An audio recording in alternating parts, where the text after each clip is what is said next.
Meant to Be Well Summit is created by three incredible women, Ambreen, Valerie and Andrea. The main objective is to bring together experts from around the world to raise awareness about the importance of holistic well-being. This summit aims to explore the multidimensional aspects of well-being, including physical, mental, emotional, and spiritual health. This isn't just any event. It's a unique, global summit marathon designed to cover all time zones across the globe. We created this event because we genuinely care about you. We believe that everyone deserves to thrive and live a life of well-being. This summit isn't just about learning, it's about transforming your life. Our speakers are dedicated to inspire, uplift, and help you tap into your full potential.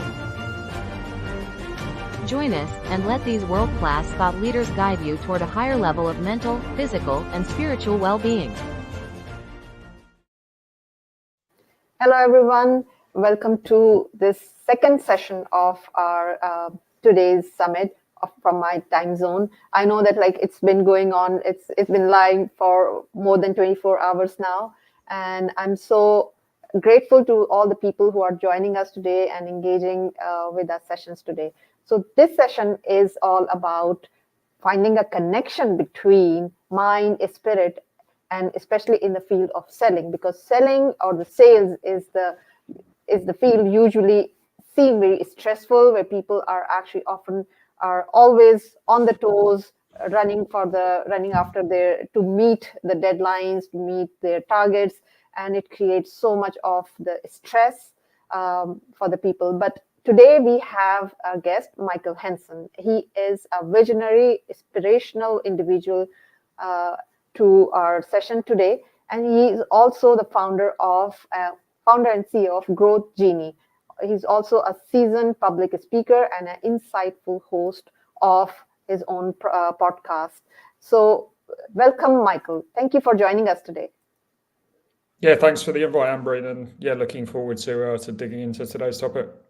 Yeah, it's very as I was telling you just before joining this, that your perspective is very unique. A lot of people always link sales with psychology, but you add the perspective of spirituality, and that brings so much calm and peace to this that when we actually go through this spirituality in the sales, we feel more, I think, in control and have a balanced approach rather than just going for or looking for some ways to attract more clients. So it's more rather it's always towards us, towards understanding ourselves rather than going after clients, understanding their needs or something. So I really like your perspective, and I can't wait to actually share with our audience today.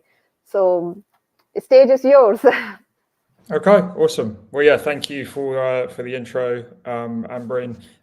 Quick, 1 minute about myself. As you said, I run a company called Growth Genie, which I set up 5 years ago, and we do sales training, essentially. So we train thousands of salespeople all across the world, and you'll see here as well that I've lived and worked in various countries, like Medellin in Colombia, Berlin in Germany, South Africa, Spain, but I'm from London, from the UK, as you can probably tell from my accent, and that's where I'm based at the moment. And I think we obviously see different cultures in different countries, but I also think there are some basic psychological truths that apply to all of our different customers that I'm going to be talking about today. And as you said, it's quite unique because a lot of other people in sales or in sales training, they don't talk that much about the psychological aspects or spiritual aspects of sales. And I think it's becoming even more important now, because when you look at a message with AI and ChatGPT, sometimes you're not sure if that was sent from a human or sent from a robot, right? So I actually think the best salespeople are the ones that are going to be able to be human and connect with people on a human and spiritual level. So that's what I'm going to be talking about today. What I wanted to do to start with is talk about this thing called what I call the victim mindset. So I'm going to be talking today a lot about the ego. I think the ego is something that often gets a bad reputation, because I think the ego can be used in a positive way. We wouldn't know our names or like our professions or anything, we probably wouldn't get out of bed in the morning without our ego. But the ego can also be very destructive, and it can certainly lead to this thing, victim mindset.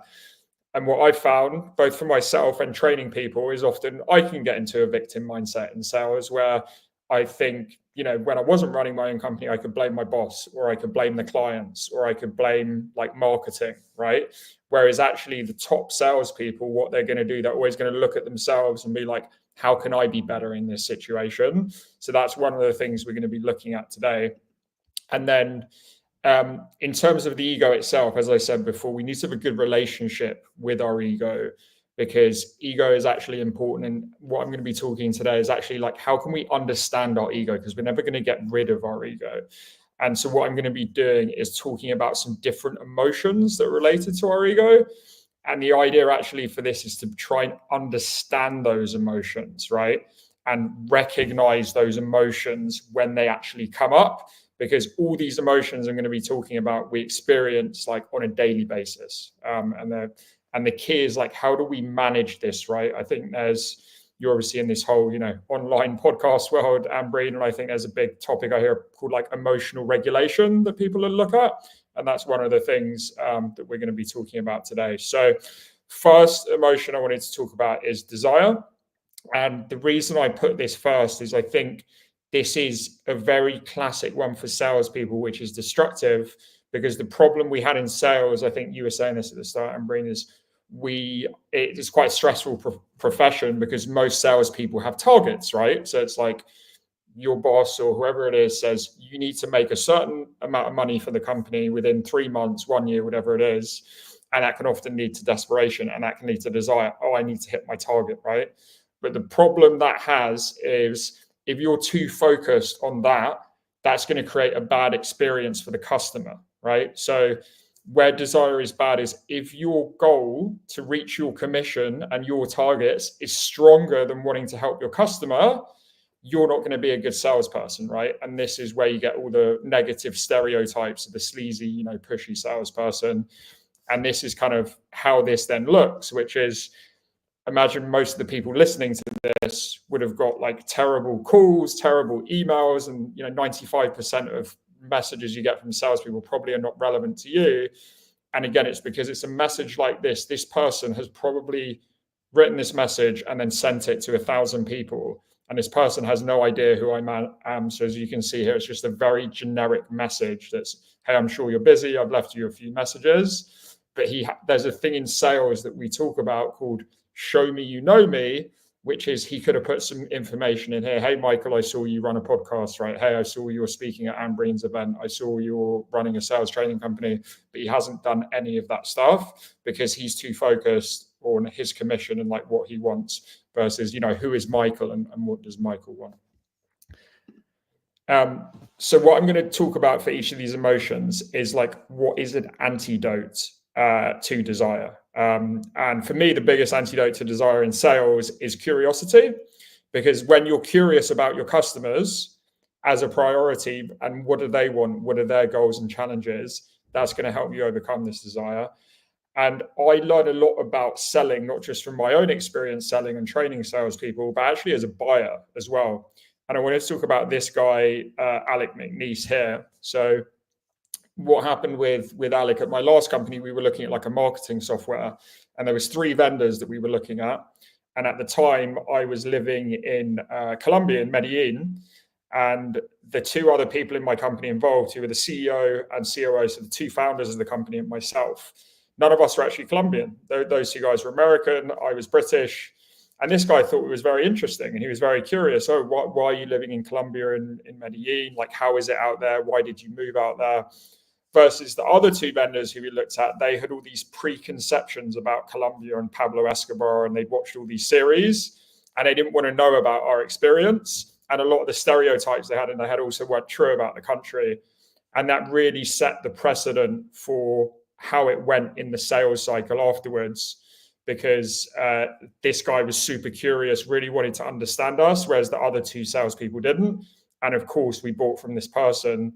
And it's a good story of like people buy from people, because there wasn't that much difference between the products. But we bought because Alec was like, he cared about us and really showed like he wanted to understand us, and that's the reason that we bought from him. So he's someone that I learned a lot about from a sales perspective. Obviously, the title we picked today, Ambreen, was not just about the psychology aspect, but the spirituality aspect. And I know you and I have had a lot of conversations about like Carl Jung, because he's someone who like brings those two together. So a couple of examples I'll be giving here from more of like the spirituality aspects. But this is a quote from the Bible that many of you may have seen, which is, it's easier for a camel to go through the eye of a needle than for a rich man to enter the kingdom of heaven. And this concept of detachment, I also think, is an antidote to desire, because it may seem strange that I'm coming on here, I run a sales training company, I'm teaching people how to sell, but I'm talking about like detachment from material things. But this is really, it may seem like a paradox, but the best salespeople that I train, when they go in, they're more concerned about the needs of their buyers, the goals of their buyers, than the material wealth. And even with the material wealth they're getting, that material wealth is not for themselves to buy like a Lamborghini or whatever it is. It's actually to spend on other people, to spend on their own company, to spend on their family, to spend on their society. So that's how, this may seem like a paradox. It's hard for a rich man to go to heaven. But it's all about, okay, if you have money, what do you do with it to actually serve other people? And thinking about it from like a detached perspective. Now, the other thing I wanted to talk about here was for each of these emotions that I'm going to mention, like they're not actually entirely good or bad, right? So even desire, right? So desire in the case of, hey, I want to be a top performer, right? Like an athlete who's a top tennis player or football player, maybe I want to be the best tennis player in the world. The same in sales, I want to be the best sales person in my company. That's good, right? If that desire is stronger than, hey, I want to help my customers, and you become that lying, pushy salesperson, that's where it's bad. So everything has a balance here. For second emotion here, fear, which is like a classic thing. Everyone's gonna feel, obviously not just in sales, like on a daily basis, a very basic human emotion. A big one that people have, and I actually have this myself still, right, after so many years, is that like fear of calling. Because when you call someone, the difference with calling versus email or LinkedIn or any other channel is you can hear the person's emotion and you can feel the person's emotion. That can be scary. And sometimes that person is going to be angry with you, right? But the difference with calling versus like email or LinkedIn is you can actually hear the person. It's what's most scary is also an advantage, because you can have a conversation. You can like speak to them in real time. And like I said, like even though I've been working in sales and marketing for 15 years, and we train lots of people on like cold calling, I still get scared of it, right? But I need my own antidotes. So my antidote for fear is hope. And how do I get hope? Because hope can seem like a kind of fluffy word. But there's two ways I can do this. One is I can visualize the time when I was successful. Fortunately, I've done lots of cold calling, so I can think about what are the clients that I've won through cold calling. But some of you may be listening to this and thinking, oh, but I've never done calling, or there's a new thing that I'm doing that I've never done before. And I think in that case, you need to think, who are some other people that can help me, right? So you could either go online and look at resources, or within your company, right? Say you're new to sales. If there's a top performing salesperson on your team, speak to them, because they're going to give you that hope that can overcome fear. Because whenever you're doing something for the first time, fear is inevitable. You're always going to have that fear. And again, like I said, for desire, fear in itself is not always a bad thing, right? Like obviously we develop fear as an emotion when we're like hunter-gatherers living in the jungle, that maybe there's a snake around or something that is going to be harmful for us. And fear is good in that case to help save our lives. And it's the same in sales, right? So when I have fear of cold calling, I think, why am I feeling this fear? And I think, well, maybe I'm not prepared enough, because the person I'm calling, I haven't prepared, like, who is this person? What do they want? So I create a script, more preparation. But if that fear is so much that it stops me from making the call, then it's bad as well. So it's all about recognizing this fear and knowing what to do with it positively versus negatively. Number 3, so there's 2 emotions I'm going to actually link together here, which are anger and resentment. So I'll start with anger. which is, anger's a thing we all feel. And in sales, people can be very rude to you. So this is a classic one you may feel. And I'm going to give an example here actually of my colleague, Lawrence. So Lawrence sent someone a message, which I reviewed. It wasn't the best sales message I've ever received, but it also wasn't the worst. And he actually got this really rude email from someone saying, "Hey, this is the worst sales email I've ever got. I've CC'd my manager for a laugh. Please try harder." Now, Lawrence is one of the most resilient salespeople I know. I probably would have just been so angry. I'd have been like, "Okay, I'm not going to speak to this person again." And I probably would have felt this, which is resentment, right? But Lawrence, he was different. So he got this email. And then what he did, he actually thought, okay, this person is still, I still believe this person is relevant for us. I still believe this company is a relevant buyer for us. And what he did, he actually contacted me and he said, how can we make this message better, right? And what he did, he actually had forgiveness, which again, going to spirituality, more of a spiritual concept of, hey, this person, they may have something going on in their lives, right, at the time. Like, you never know what's happening in someone's personal life. So if someone shouts at you on a cold call, it may not actually be your message. They may be going through something like, their pet has died, a family relative has died, something serious is happening in their lives. So Lawrence thought that. He said, I'm going to forgive this person. Maybe something happened. I'm going to send them a message again. And I said to Lawrence, the problem with your message is it wasn't personalized enough. So then he put this message together, which is more relevant. It's done research. Who is the company? What's happening at the company, right? So he sends this message, and then he basically gets a night and day message, which is the woman. You don't have to read through this whole email, but essentially she said, hey, sorry, I'm about to go on maternity leave. Sorry, I was a bit rude before, but here's my colleague who's the right person to speak to.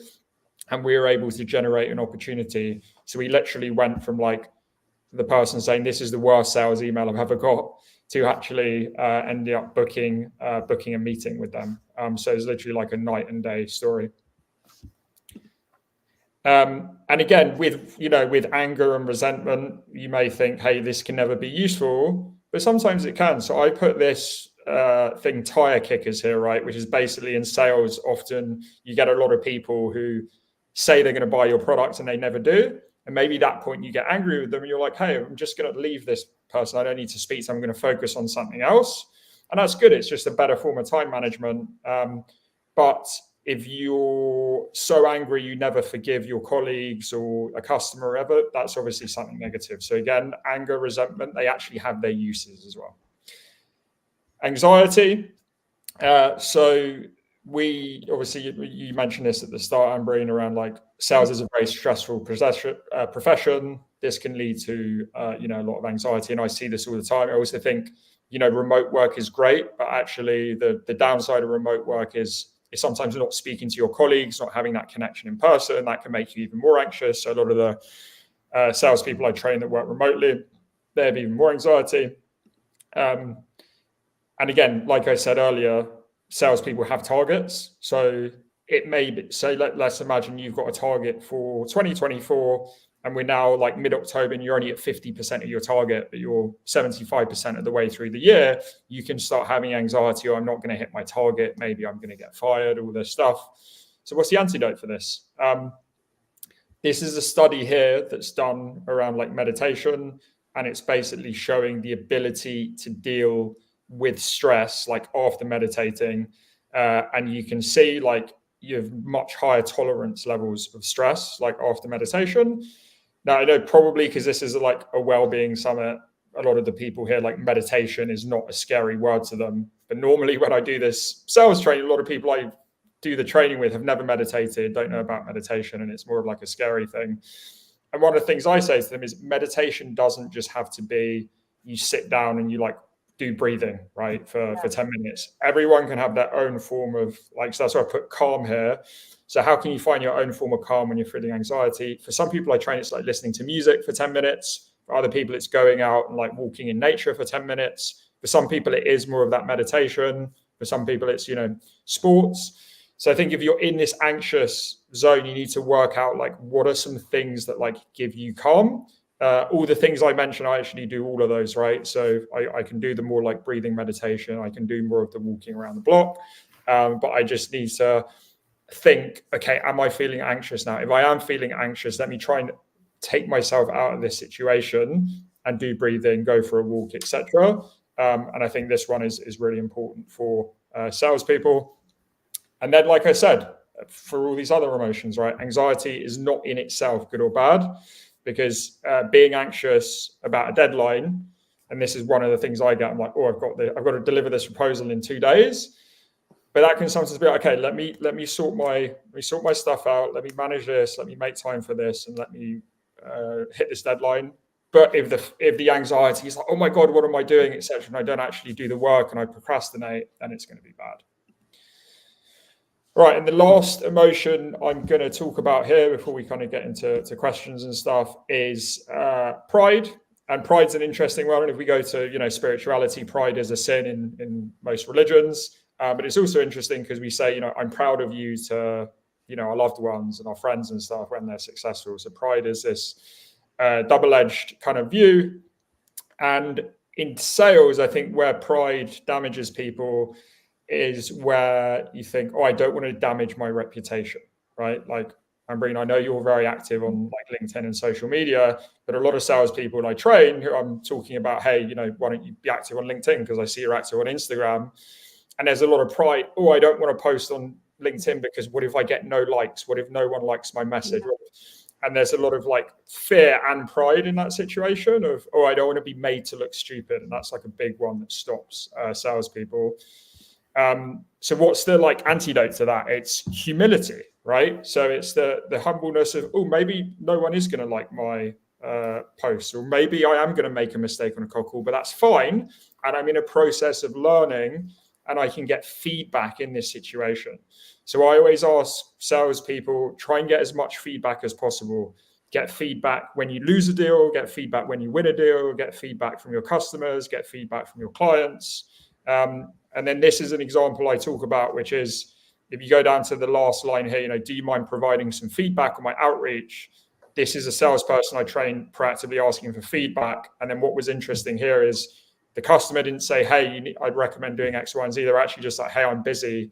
Can we connect? And they ended up still getting a sale from it, right? So actually, because 95% of salespeople aren't humble and they are pushy, if you can break the mold and be that kind of humble salesperson, you'll get a lot more results. So again, like with all the other emotions, pride in itself is not like innately good or bad.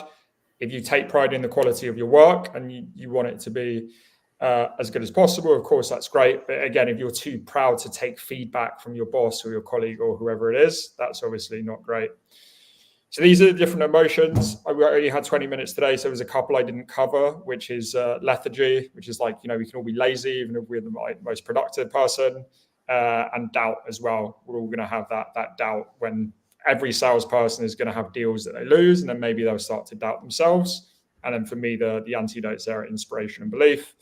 And then finally, I've sent this deck to Ambreen, so you can see this after the call. I always like things to be practical. So here's an exercise that you can do. You can take a screenshot of this or look at the deck after. And essentially it goes through like, which of these emotions is like strongest for you? Which of these do you think is least? But actually then maybe get someone to challenge you on it. And then finally think of specific instances in your life where you can actually try and recognize this emotion and like create an antidote for it, and then it becomes actually practical. So yeah, that is all from me, Ambreen. Yeah, that's awesome. I mean, I love this presentation and the way you actually explain each and everything. I really love these parts that you actually share the emotions, and what I really like the most is that you focused on the emotion, that emotions are not bad. I mean, fear, desire, these are all, I mean, we live in this kind of a duality, right? It has everything has two parts, right?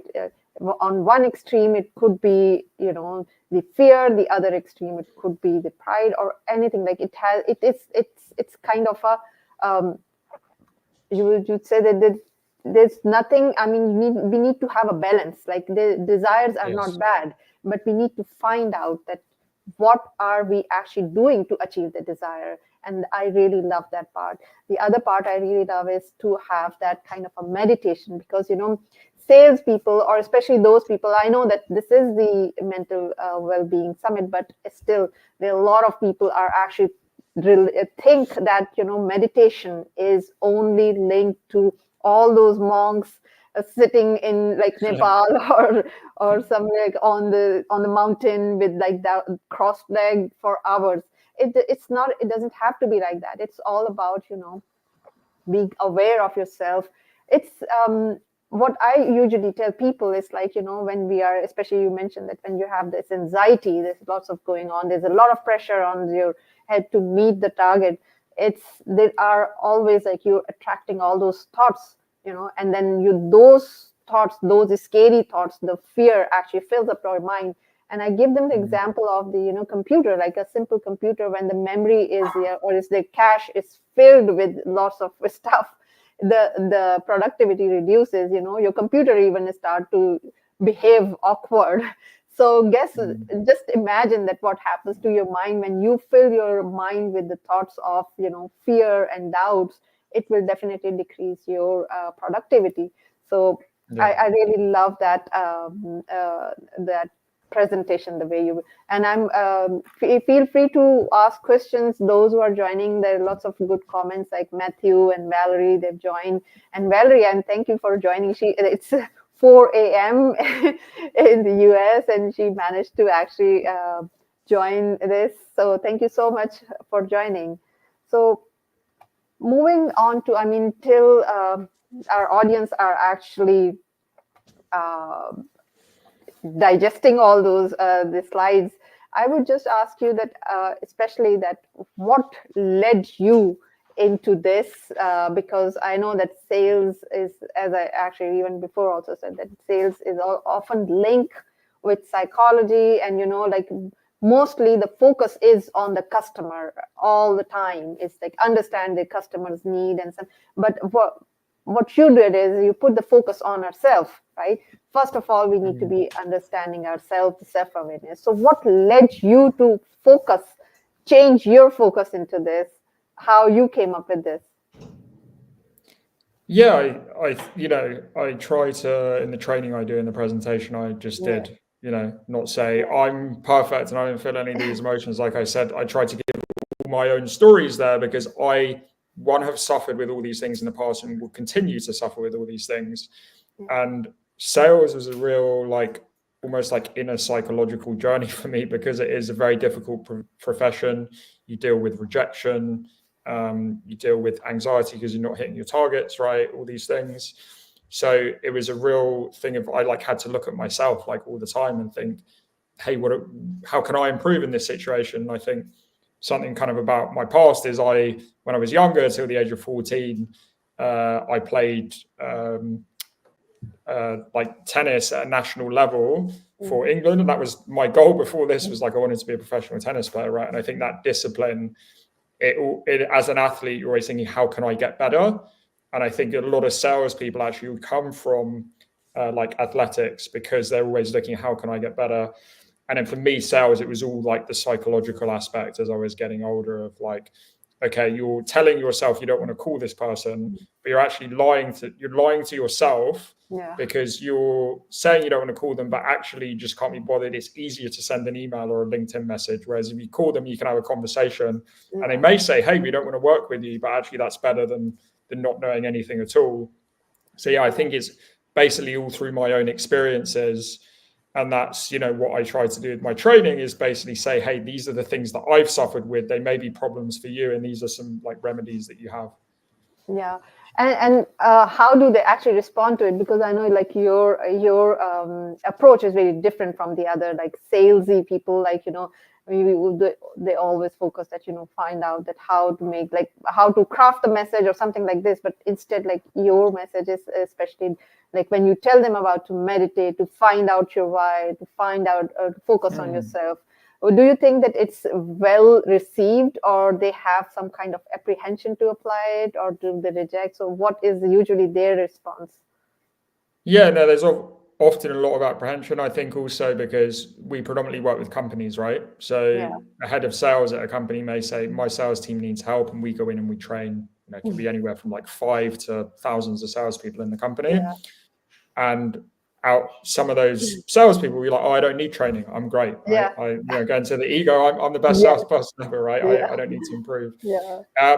But I think one is through applying some of our tactics, they get results, and then suddenly their guard breaks down. And then I also think, like you're saying, talking about your why, right? So even people that are extremely materialistic, that think, hey, I want to make $2 million or whatever it is, I say to them, okay, that's great. But like, what do you want to do with that money, right? And then they start thinking, oh, I want to send my kid to this school, or my aunt needs like medical treatment and it's very expensive. And I'm like, okay, well, that's your why. But they've just never like connected the dots between it. So normally sometimes people have their guard up at the start, but once we start to talk with them, they'll suddenly understand some of the things we're talking about. I think that's one thing. That's why when people actually are still, because innately we are actually driven to find our purpose, right? But most of the time, especially with the societal pressure, with this, especially when we are, especially in the field of sales, there is a lot of pressure to chase targets and perform well, and people actually get lost in that chase of targets, that they forget that they have their own purpose as well. And I think that's where you actually, when you ask them the question, they might have this idea that, okay, they need to have to step back and see that what do they actually need in their life. And I think that is when the magic happens. I think when you realize that you need something else from the money or from those targets, that is what's required. So for you, if I just ask you that, what is the most, I would say that what worked really well for you? I mean, what technique you find that that always worked for you in sales? Yeah, I think obviously I led with that thing of like curiosity over desire. And I think for me, that's absolutely, I would say two things, which is like curiosity and resilience. So the curiosity, and this is where the spiritual piece comes in, right? You have to have a connection with the person that they trust you enough that they're like, I'm willing to give my company's money or my money. It could be a small deal, $1,000, or it could be like a multi-million-dollar, right? Whatever it is, it's still, there needs to be trust that I can trust this person with my money, right? And that's why I was saying, even if you're a salesperson representing a company, people are still buying from you. You're representing that company as an individual. So there's that connection. And if someone comes onto the call and they're curious, they're like, oh, this person actually cares about me. They want to get to know me. They want to understand what I'm doing, right? So that's the curiosity piece. And then the resilience piece is when you get rejected, how do you stand back up, right? And that's obviously why I was saying a lot of former athletes do well in sales because they're used to losing. Like they're used to, even if you're like the best, I think there's that video that was going around about Roger Federer, that he won like 52% of points in his career, but he became one of the best tennis players ever. So like 48% of points he's losing, and he's got to pick himself back up from that. And sales is the same, right? So you're going to have a lot of rejection. If you've got the mindset of, no, this isn't rejection, this is me learning. What can I learn from this deal? How can I not let this happen next time? And that's like a resilient mindset. So I think like the curiosity and resilience, those are like two characteristics that are going to make a really good salesperson. Yeah. I think that's a very important point here, that knowing that taking these rejections, not to the, I mean, I really love the point in your presentation that, detachment, right? Because most of the time people actually attach their, all the energies to the results they're chasing. And once you actually detach yourself, then even you see the rejection as a kind of, maybe it could be a redirection or it could be a learning. That's the only, because I think Shakespeare also said, I don't remember Shakespeare or the Buddha, like says, the attachment is the cause of, disappointment and the heartache. So this is something, and that's what exactly you said in your presentation, that you need to detach yourself from this.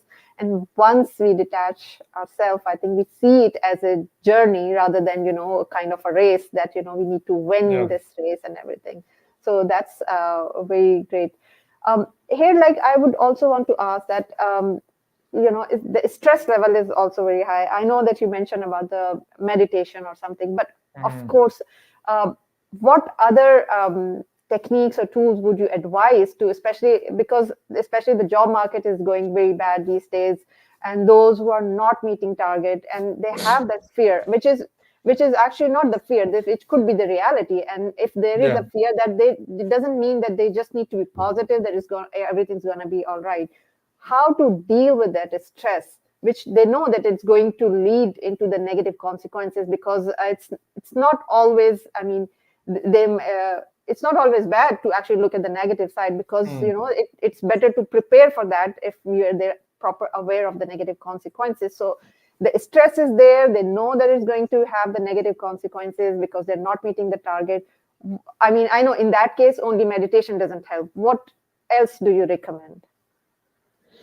Yeah, I think the detachment piece, again, obviously I talked about it in the concept of desire, but I think with anxiety is also very useful, because I think you have to go into every deal and every call thinking, even if I don't get this, that's absolutely fine. And I'm still going to be left with my self-worth, right? And it sounds like a paradox, but I find the more attached salespeople are to any deal, the more they're going to become desperate, and buyers hate desperate salespeople, right? I think there's a stat like 85% of buyers don't trust salespeople, right? Yeah. Salespeople are like a very little trusted profession in society. So how can you flip that on its head? Is going in with like, I'm not going to be attached to this deal. Now, I know this is something that's very difficult in practice, right? Because you've got your targets, you want your commission, you've got your family to look after, all these different things. And like, I can be vulnerable here, even from like a recent thing. I went to like a silent Catholic meditation retreat recently in the US. And I realized I was like, I preach all these things. I preach detachment. I preach, not going in like attached to the results, but I've always been attached to the results, right? And I realized from a very young age, from my like junior tennis career all the way up to recently in sales, I've always thought of the future. I've always thought of like, oh, we need to get to this revenue target, we need to get to this customer. And then I kind of had this like realization that like God loves me no matter what, right? God's love for me is unconditional. It doesn't depend on like me hitting this revenue target, me getting this customer. And that was like a real big eye opener for me. And actually since then I've come back to my work and I've been way more relaxed, and actually the sales have like flowing in more. So this, like, I know what I'm preaching is it's difficult to be detached. It's a very like difficult thing, but it's like through meditation and all these things we're working on, these are like skills that you can develop. Yeah, that's true. I think because the more there is also, it's a called of law of reverse effect, because when you try harder, it's somehow it gets more it gets farther away from you. Like when you like, let's say if you try to impress someone so hard, and there is always going to be some mistakes in you because you're too focused on something. And that's called the reverse effect. That's called the law of reverse effects or something. I think I'm telling the right terminology. But it's important to stay in the. I mean, a lot of people also say that to have that calmness in chaos is the superpower, because where there is always a chaos, and we know that, especially. Even I tell a lot of people, when I provide the counseling to a lot of people, when people are going through a lot of a stressful situation, they know that this is going to end in not a desirable way. Because I feel what I tell people, that there is no negative situation, because our only mind labels them, right? You never know that what you think is a negative situation, and it may turn out a positive for you later on, because we don't know. We only connect the dot once the situation has happened, and then when we look back and said, oh my God, that time it may seem very a negative thing, or a rejection, or could be, but it may lead you to the positive route. So I think that's one thinking that one needs to develop, and remain calm. And as you mentioned that, and it can only happen when you detach yourself from this. Once you are so much attached to this, it will never happen. So anyways, thank you so much for joining. And, time flies when we actually start talking about these. It's very important topic, and these topics are close to my heart.